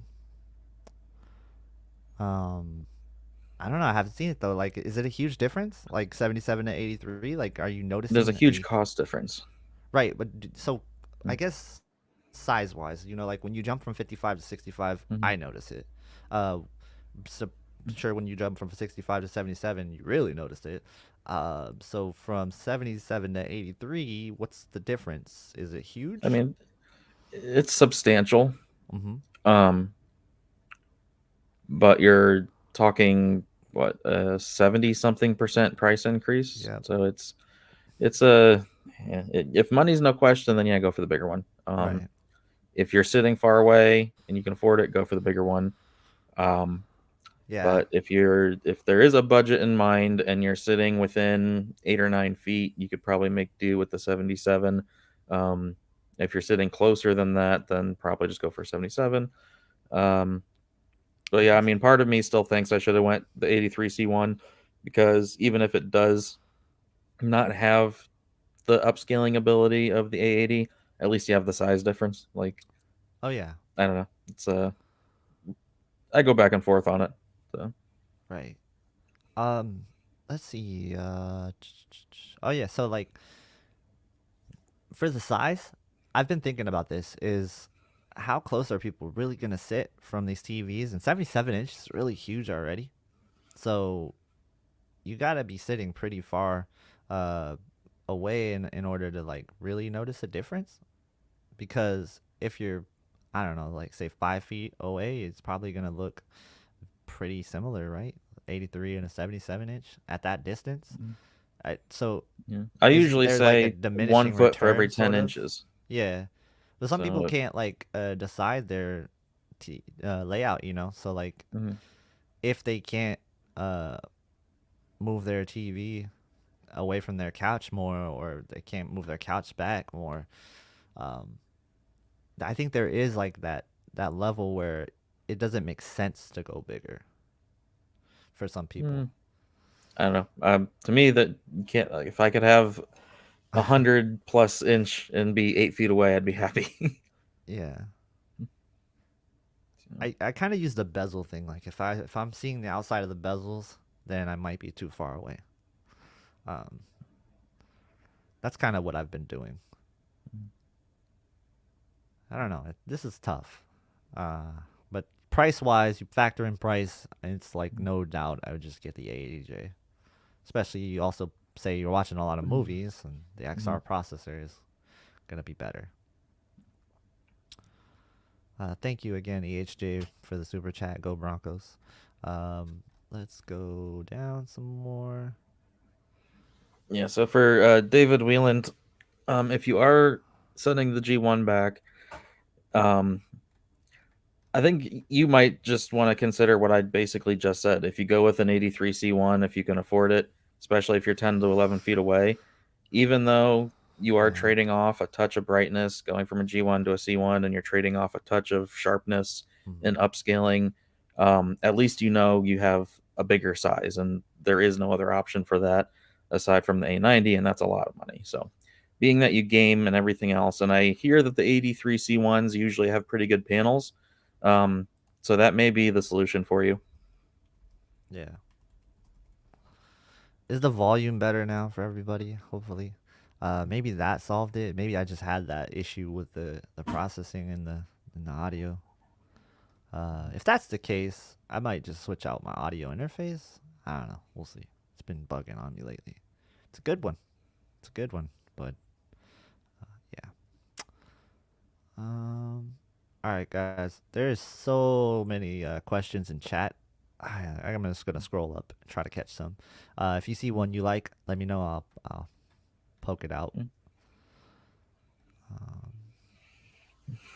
Um, I did want to touch on a little bit that so yesterday I was talking to FOMO in the stream, briefly touching on the gaming issues and how gamers are basically getting the shaft with TVs anymore. It's like mhm. the unless you go really expensive, you're not gonna get real 4K 120. Your options are just so limited, or you go with something like the Q70A, which is a nice TV, but it's really not bright. Like if you're on a budget and you want 4K 120, that's the only option. And then you have to go up to like an X90J for the next step up, and then Right. after that, you're at QN90A or OLED, Right. C1 or G1. Like there's just so few options for real 4K 120. They really need to get things going better for gamers next year. Yeah. Let's see. Yeah, I agree with that. Some for gamers, it's better than it's been before, right? I'll say that. Um, but yeah, it's VRR is something that like you should definitely have, and if you don't have it at this point, it's kind of sad because like VRR was it's old technology at this point. It's not nothing new. Like people should have this already figured out. I had VRR on my Samsung Q7 FN like what was that 5 years ago almost now. So I think they had it even before then on another TV. So Yeah. it's sad that some TVs just launch without VR. So yeah, it's like VRR really isn't even the main concern for me. It's these Yeah, companies that are falsely advertising 4K 120 when they're not 4K at 120 hertz. yeah. I'm gonna test that. So we don't know if the TCL 6 series is Yeah, we 4K don't know yet. 120, but I'm gonna Um, test it. You can help me out with that. yeah. Tell me what to look for. It's pretty much just pixel peeping, right? Like I should be able to notice the difference just going from 60 to 120. You should be able to like the easiest way for me is in Destiny because you can force 120 hertz on the Xbox, and then when Mm-hmm. you're just sitting there in space, you have the thing at the bottom that says Open Director, and it's a straight horizontal line, and it's a few pixels thick. So Right, at 60 hertz, when it's actually native 4K, you'll see how thick that bar is, and then if it's doing the half resolution trick, when you move up and down the cursor, that box will move, and then you'll just right. see it flickering, and then it looks like it's getting cut in half. And then also like your super meter and your stuff in the HUD, there are slightly diagonal lines, and then that'll just turn to it'll be so aliased it looks like it's a twisted rope instead of a straight line. Mm-hmm. Okay. So I'm trying to think. It's not gonna have anything to do with the banding, right? No. Okay. Yeah, one thing I noticed about uh the C1, I love this TV, but you can definitely notice banding more on it in game mode, from what I've seen. And if you use it as a monitor, you'll notice sometimes you'll see these like weird like vertical lines, or not vertical. Was it? Maybe they're horizontal on these on gray. But like I ran a checker, and I didn't see the same lines. It was just on certain things when I was running my monitor in HDR. So when you're running in 10-bit, you're gonna notice more issues.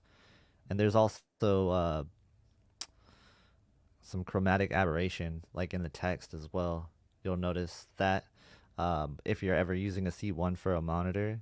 I don't know if you saw this, but certain text will have that color on the left and color on the right, and it's usually Yeah. like, yeah. So Especially when that's, it's HDR. yep. So that's something that I Mhm. noticed. It didn't really bother me that much because I know that I'm not seeing it on most content. Got the crickets back? No, I if I can hear my kids through the Oh yeah, no, headset, then I'm wondering if anyone else can hear I me. don't hear anything. You're So good. Yeah. yeah, Crypto Lights keeps saying my mic is just so I send you a link to my mic. I have moved it further and further back and keep turning the gain down. So I thought it would be low enough by now. Maybe I'm not. Maybe I'm not talking loud enough. That could be it. I need to work on talking a little bit louder. I've always gotten that. I've always people say I'm a little bit quiet. Talk a little bit quiet. I'm trying, working on it. I'm still amateur. We're gonna figure this out. Let's see. Let's get to some questions that we missed. Chat is flying. Some people are saying my volume is fine. TechMed says my volume is fine. Um, Mhm. it, audio is such a weird thing, especially when it's streaming. That's such a weird thing. Um, here we go. A question from Harrison. He says, "I'm buying a TV for watching movies and shows streaming. Would you rather have an out-of-the-box 65-inch A90J or a quality-checked, fully calibrated 65-inch G1?" Wow. So he's factoring the quality check Mhm. and calibration into the price here. Mhm. That's tough. That's You also tough. gain the benefit of the 5-year warranty on the G1. Yeah. Something to think about. Um, I think if that's what you if you like really care about accuracy, I heard that the G1 can get very very accurate. And mhm. that's not to say the 65-inch A90J won't be accurate out of the box, but it's too, it's calibrated to the Judd, right, out of the box, and then um that may look a little bit different to people that's used to the D65 standard. Uh, I would say like how much are you gonna notice it? If you're somebody that already has calibrated TVs, if you're really wanting that reference quality, maybe it's worth it then. Personally, I still think I would go with the A90J. I just think that TV is insane. What would you do? I would say it's. Are you someone who wants accurate? I mean, do you want to see it as it was, even if it is not like super bright and everything's not turned up? Right. Um, because in that case, then yeah, I would say go for the G1. But if you're someone who's gonna turn on, live color or just turn the brightness up more, Hmm. things like that, then don't worry about the calibration. Just get the A90. But seeing both of them calibrated next to each other, the main difference really is just the highlights and high APL scenes gets brighter on the A90. But other than that, they're close enough that if they weren't side by side, it would be hard for you to like if you had one in one room, one in another, watching the same show, you could go back and forth and not really notice a difference. Yeah, I agree. It's just like when those scenes hit on the A90J, Yeah, you really feel them. Um, you won't know what you got until it's gone, though. So you make a good point. Like if I think if he's really caring about like reference, quality, and just getting that accurate look more than just say that in your face like picture pop, then I'd probably go with the G1 if that's the case. So it depends on how you're feeling and what your preference is. Mhm. Um, Mhm. All right, and then Cryptolight's just the bottom post about burn-in. yeah, sure. The one in all caps. Yeah. All right, that's a good way to get your question seen. Yell at me in Um, all caps. yeah, so the way that OLEDs burn in is way different than plasmas did. So plasmas, if you left this show on or whatever and didn't turn it off when you left, then you come home to the history channel H burned into your screen, which is what happened to me. That's Mhm. never going to happen on an OLED. You have to have the same image for thousands of hours at a high brightness for that to happen. So you can leave it, walk away, you know, whatever, come back 2 days later, 3 days later, next week, it's not going to be burned in. Don't recommend doing that though. Well, don't do it consistently. It's not a good habit to get into with an OLED. Man, I had an OLED burn in C7. It was See, and had that the logo of the YouTube, not the logo, but okay, one of these buttons. So like this yellow button here, you know how they on the YouTube app they have it on the top. They used to have that yellow button like on the actual app. That button burned in. So see and that's I why the feel like I 7 didn't series is the use last ones that really had burn-in right. problems. Yeah. And I feel like I Um, didn't use it on the YouTube app as much as I did like playing games, which was a surprise. I played a lot of Hearthstone, and I'm surprised that UI didn't burn in.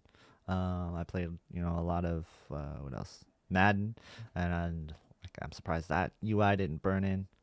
And the one thing that burned in is stupid YouTube app. Like, are you? I was like, are you serious? Um, but yeah, I've heard that with the C7 as well. A lot of people had that issue with the app logos, and that's why they did more of that logo luminance reduction. well, That's the why you biggest change don't want to is turn it from the off, right? C7. That was the last after the C7, the newer panels, they shrunk down the size of the red subpixel because it was always the red that was causing burn-in. That's why, like, the ratings thing, the ones that had the worst burn-in was anything with red. So Yeah, now that they have shrunk that down and done the other things that they've done, it's really shouldn't be any issue. And like I said, you can have the same thing on many hours a day for probably a couple few years before it would even be a concern or a thought. right. Yeah, that's interesting. And then TechMed coming in with the FET head. I was thinking about getting that, but my audio interface gets cranked up to 65 dB, which should be plenty for the SM7B. And it is hitting 0 dB when I talk really loud. So I just need to talk louder. Because when I'm talking like this, I can see it's at like 12. So I need to up the energy. I think I figured it out. I just need to talk louder. Or maybe be closer to the mic. I don't know. Um, let's see. But yeah, thanks. I was thinking about a FET head, but I'm not sure if it'll help. Um, Yeah, or I think you might do better with a condenser mic. I used to have a condenser mic. The problem is you can hear the room.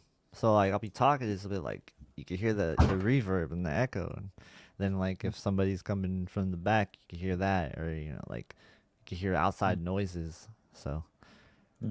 that could get kind of that was Yeah, it yeah, depends on the ambient noise. That's always like I'm concerned with the kids making noise right. and whatever, but Like like for my videos recording, this microphone rocks. Like I love this thing. But maybe for live streams, maybe I'll get a condenser for live streams. Um, and now I don't want to spend more money. You're right. oh, I You thought you hit got it recently enough you could return it. no.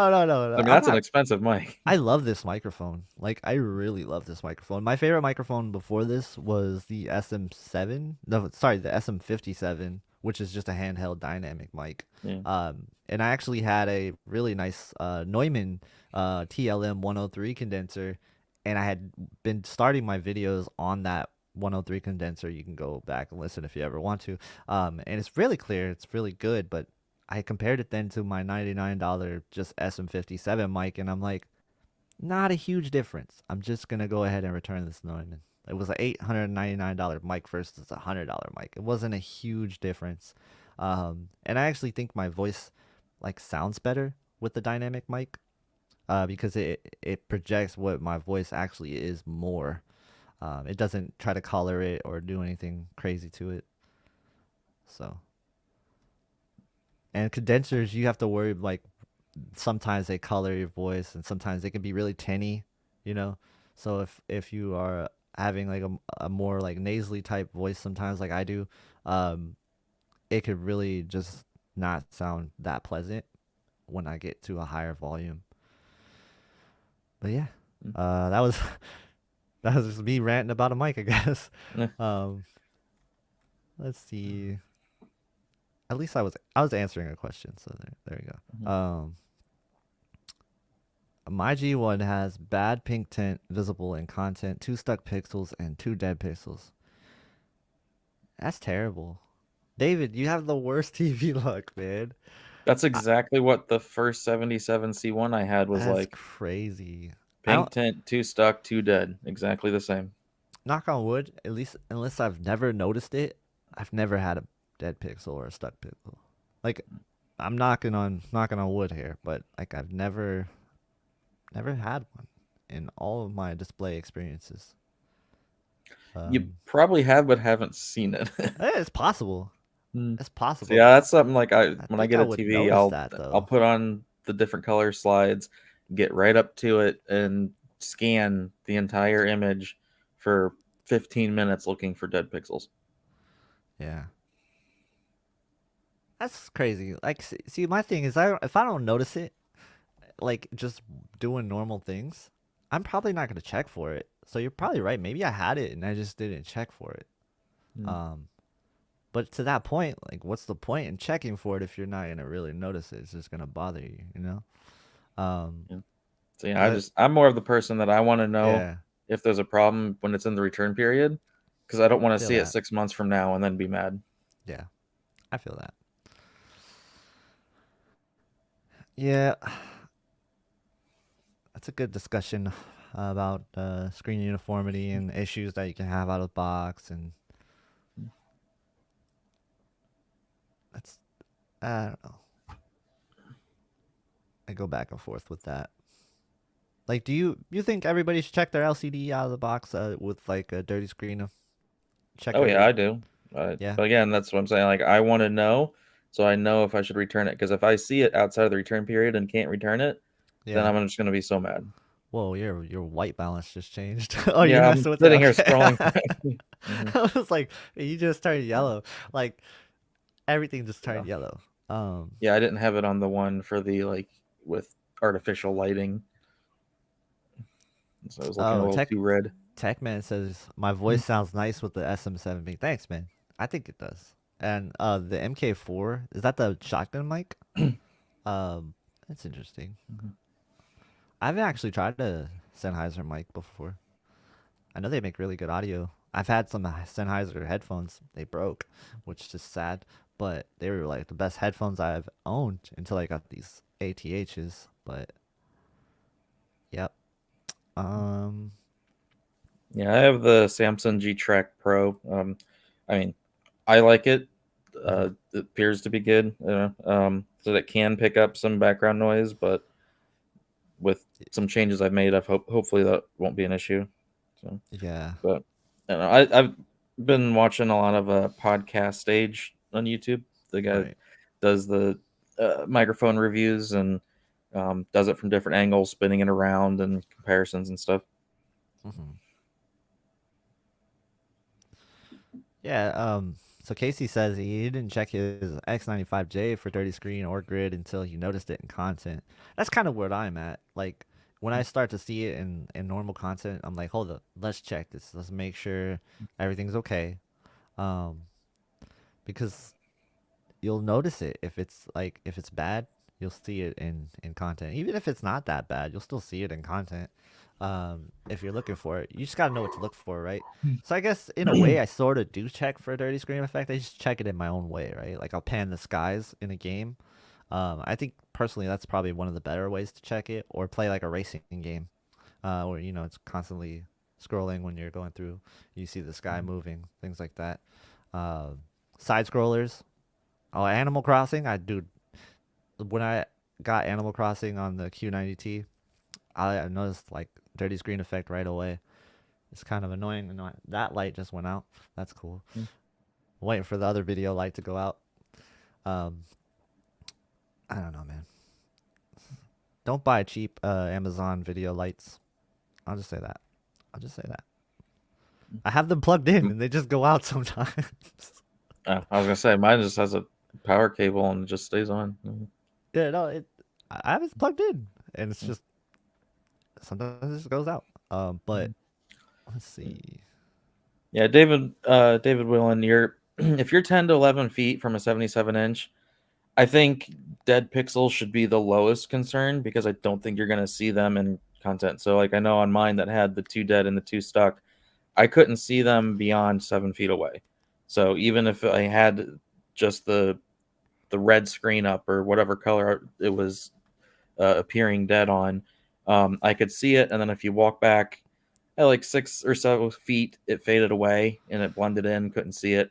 And if I sat down on the couch where I would be sitting to watch, you couldn't see a dead pixel at all. So, Yeah. I mean, I do think that if you have many dead pixels, that's a concern. But if you have 1 or 2 and you can't see it at your seating distance, I would let that slide if everything else is good. Yeah. It does suck that we live in that kind of world where the quality control is that bad. But, if take the lesser of the evils.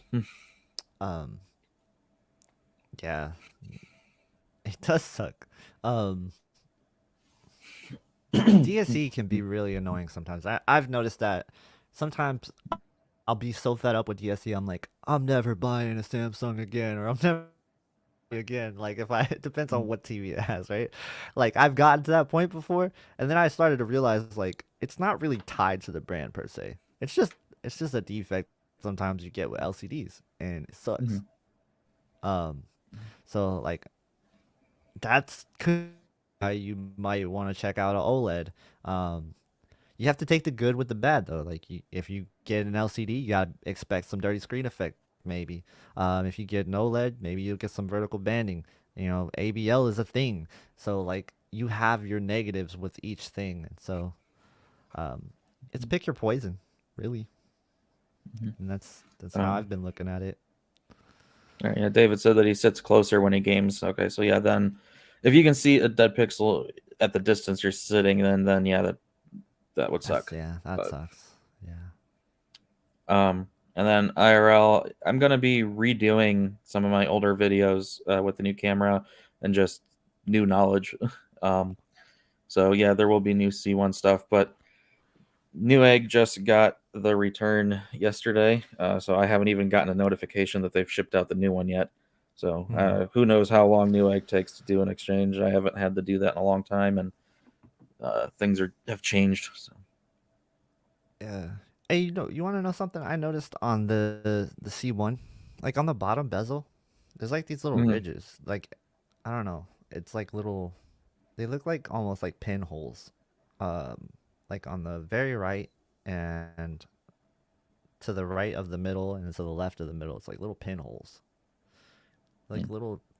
I don't know. I've never noticed it. I only noticed it because I'm like 2 feet away, not even 2 feet away. And I'm just looking at it. And I thought maybe that was a dead pixel, but that it's not even on the screen. That's just the bezel. It's weird. Never noticed that. EHJ, I've used my ADJ as a monitor because, so like I have some movies and stuff on the computer. I haven't moved over to the Plex yet, so I have to plug it in. And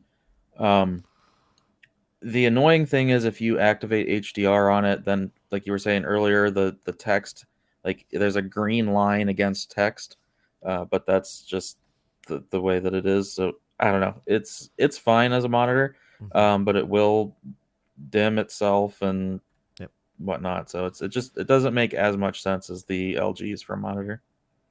Yeah. Uh, I wish they did a 120 hertz 48 inch. It'd be cool. They should replace that Yeah. A9S Right. probably next year, I'm assuming. That'd be pretty Um, cool. That would be really cool. This is funny. As a keen eye of noticing defects on C1 Class C has mhm, never heard of, or that I've never heard of. mhm. I don't know if it's a defect. Maybe it's just part of the way that the panel's manufactured. It's just weird. I've noticed the very, very far left of the screen, Mm. there's just a red line in a lot of content. Like if Yeah. you get really, really close, the red subpixel just seems like it stays on, or it's like Yeah. they think that it's behind the bezel and it's not. I don't know. I've Yeah. noticed that. Yeah. I've definitely noticed more having the 48 inch because I'm sitting so close to it. Um, Hmm. just I've noticed some more like weird things that it does, and it might also have to do with it being used as a monitor. It acts a little bit differently than when it is used as a TV. So, like I said, when I have HDR, I'm running it through a Mac. So when I put on HDR through the Mac, um, I'm seeing more of that banding, like a huge amount of that banding. Um, Yeah. When you are using it just for desktop purposes, are you an SDR? yeah, Okay. for the So most then I part. can tell you well, how bright do you have it? Oh, I think it's at 80 or something. Okay. 80 pixel level. Yeah. So then if you open a window or and then you resize it to be like the size of the screen, then you Right. notice the ABL and it gets darker. Yeah. Yeah, sometimes. Um, it'll pop in. Um, like if I go full screen white, yeah, I could see ABL pop in. Uh, Then but what you got here?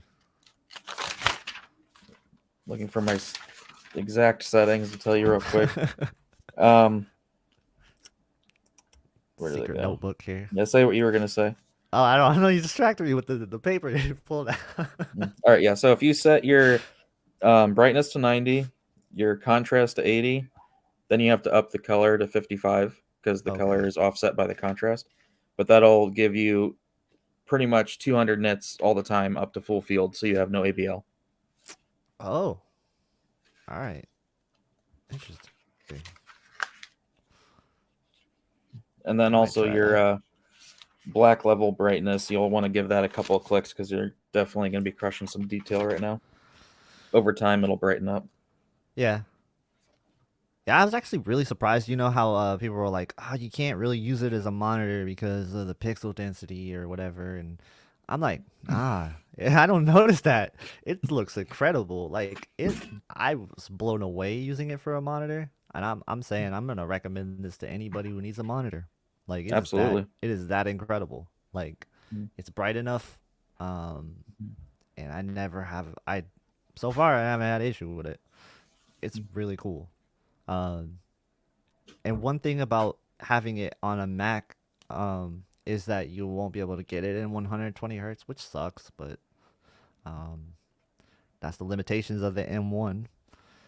But that's okay. Like I don't really need 120 hertz, so my mouse cursor doesn't move faster. You know, who cares? um, let's see. Let's see. Yeah, super chat. I missed that. Let me get that. We're gonna go for 15 more minutes. So if you guys have any last minute questions, now's the time to get that in. We got another super chat from Teo Teobi Silva. I hope I'm saying your name right. If I'm not, please correct me in the chat. Just say it. Like you're an idiot. KGs is how you say it.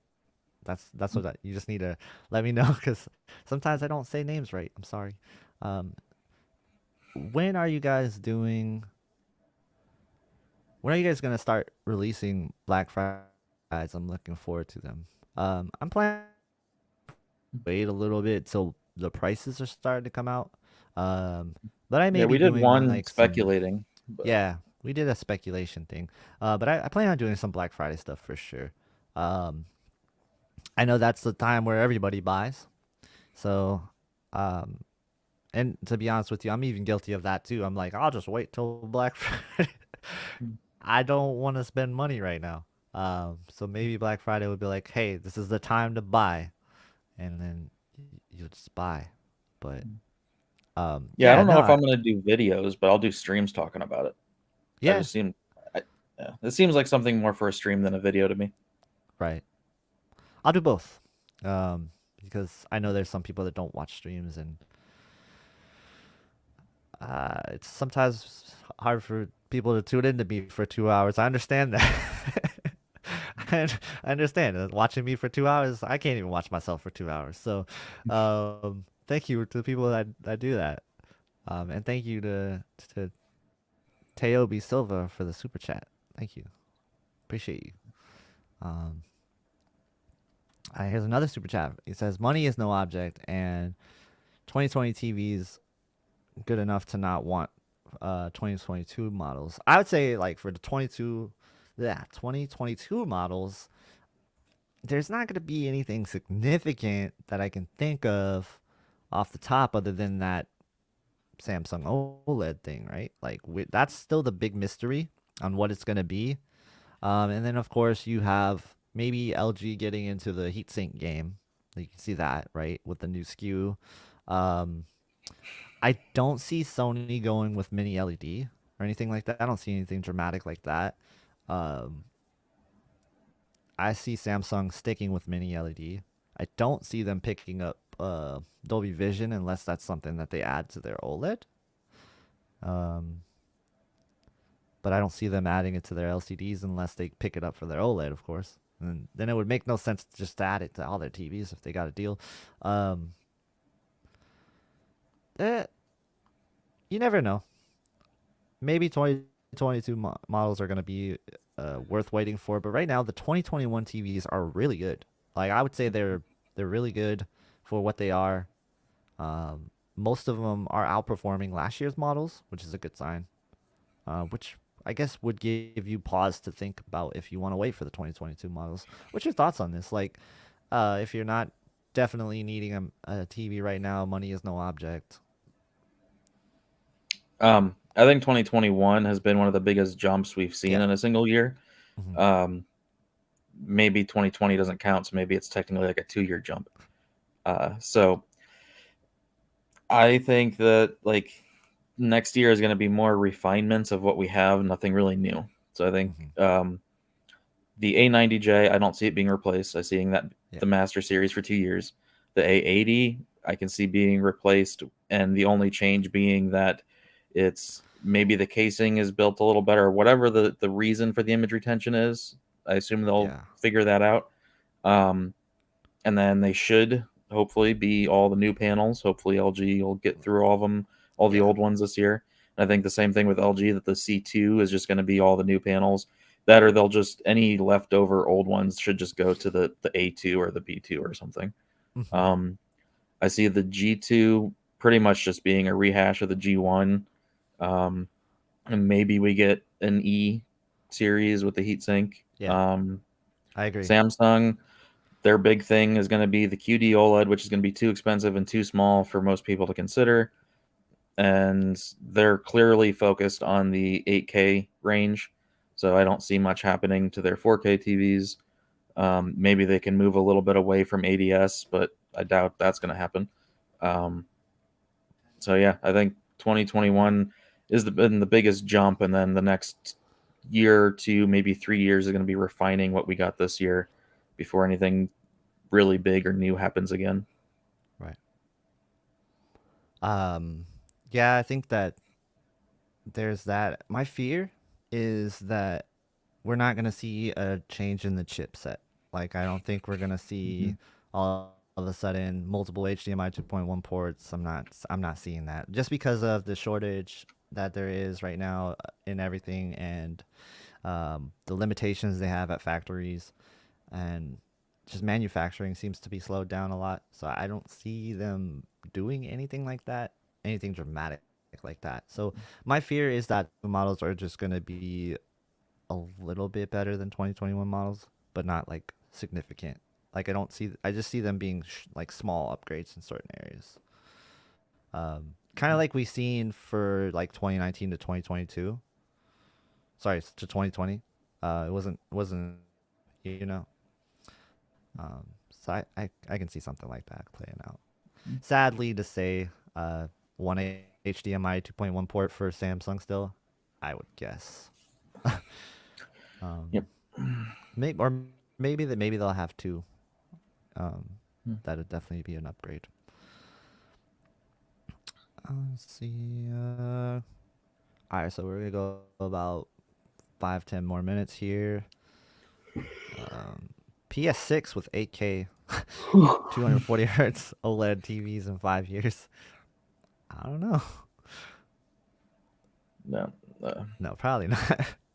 That seems kind of 8K dramatic. 240 is not happening anytime soon. Yeah, I mean, that'd they're be a nice. still trying to get HDMI 2.1 implemented, and the next HDMI spec still won't do 240 at 8K. So Surprise us with a 3D TV again. Yes, do it. You know you want to bring it back. Avatar 2 is like the perfect time, right? They're going to be pumping that 3D. You like, gotta see Avatar 3D part 2. And then they were like, yeah, it's so good that we need to bring this back to TVs. TVs, we figured out how to make images actually pop out and be projected to you in a holographic form. Give it to us. All right. hey, I'll Nintendo bust a had the pipe for you. 3DS with no glasses. Yeah, right. That'd be cool. Um, They have so like sometimes when I'm like in Vegas, I'll go to the slot machines. They have these 3D slot machines, glasses, and it's like if you're just positioned perfectly in the middle, which you kind of do anyway for some of these TVs because otherwise you'll see some blooming. But like if you're positioned perfectly in the middle, you'll see 3D. Like I would love to see a cool display like that, even if it's really gimmicky. Maybe just a monitor. I'd still love to see it. Be kind of cool. Um, we got a very, and we have a super chat. Yeah. Okay. I caught up to that one. Caught up to that one. All right. Yeah. TechMed, thank you for the super chat. It says very late here in Germany. Well, thank you for staying up. Appreciate that. Thank you very much for informative information. Live stream. Good night. Yeah, we're about to call it pretty soon here too. Thanks for sticking with us throughout the whole stream. I appreciate you, man. Especially when it's late there. That's nice. Thank you. PS5 needs VRR first. Yes.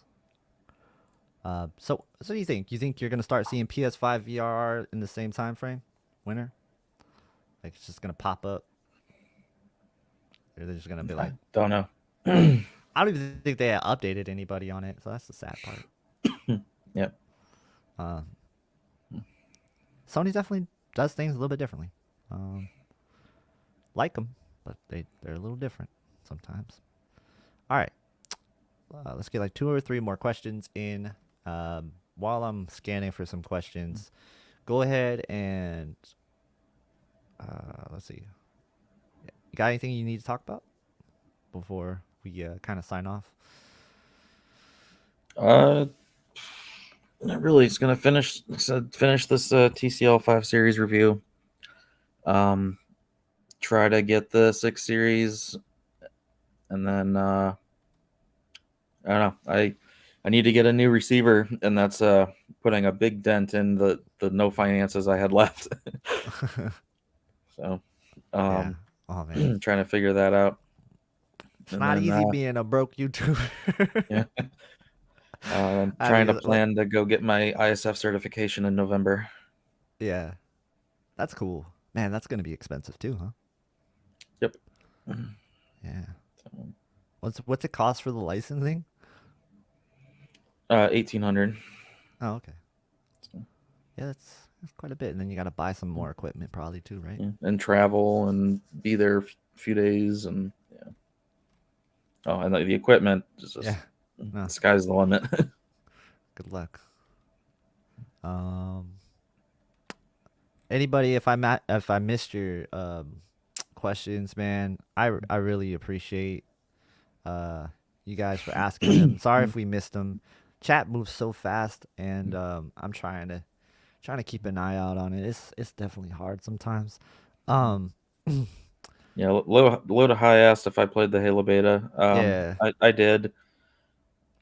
It's okay. I think that they're trying to blend old Halo with new Halo to try and appease everybody, and usually when you do that, you end up not really appeasing anybody. yeah, I'm like tons of people are liking it, and I'm sure it's going to be fine. Just for me, it's not enough of the old Halo and too much of the new Halo, and it's just not really my thing. It's all right, but I don't see myself getting really sunk into it. And if they're not having co-op at launch, like they're saying, that's a huge just buzzkill. Because I mean, to me, the point of Halo is to play through the campaign co-op. yep. Without that at launch, that's just why launch. I just want to touch on this really quick.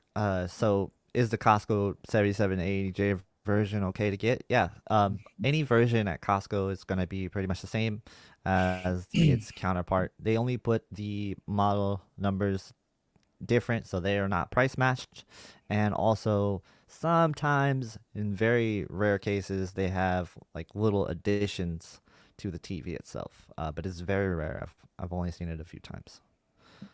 Um, Yeah, so I just mentioned earlier about not knowing how long Newegg was going to take. I just got a notification that they've shipped out the new C1. Should be here Saturday. yeah. Well, So guess that's what? not bad. I got a Oh, email tomorrow. saying Okay. that No. I can't pick up my iPhone till tomorrow, so that's cool. I was excited to Yeah, pick it up after the stream. Now I don't have to. It's sad. Um, yeah. But, yeah, so I got to give Newegg props. That's pretty good. They got my return yesterday, and then the new one's coming tomorrow. yeah, that's cool. They're a good egg. See what I did there. So hopefully Um, it's a good panel. yeah, Don't have to do it again. I've never had a problem with it. Newegg, they're really good customer service. Just don't get from their third party because that's a whole different thing. Um, all right. Yeah, so if you guys are still here and you haven't hit the like button, if you can, I really appreciate you guys for doing that. It's gonna help me out and help out the channel a lot. Also, subscribe to Keep It Classy Tech if you haven't already, and if you haven't subscribed to me yet, I'm sure most of you guys have. But thank you for everybody that has done those things. It's a very small thing, but it does really mean a lot. And you're not obligated to do it at all. It's just it does help us out if you hit the like button. Also, if you leave a comment after the stream, um, the best thing to do, like if you have any questions that went unanswered with this stream, go ahead and ask them in the comment section after the stream, and I'll get to them right away and help you guys out with those. Also, any questions that I see from any of my comments section, I'm gonna start a new YouTube thing where a video series where I answer questions of some of the comments, and it'll be kind of fun to do that as well. Um, yeah, so any questions I missed, leave them in the comments. You guys are awesome. Last second thoughts before we go, Classy. You have any?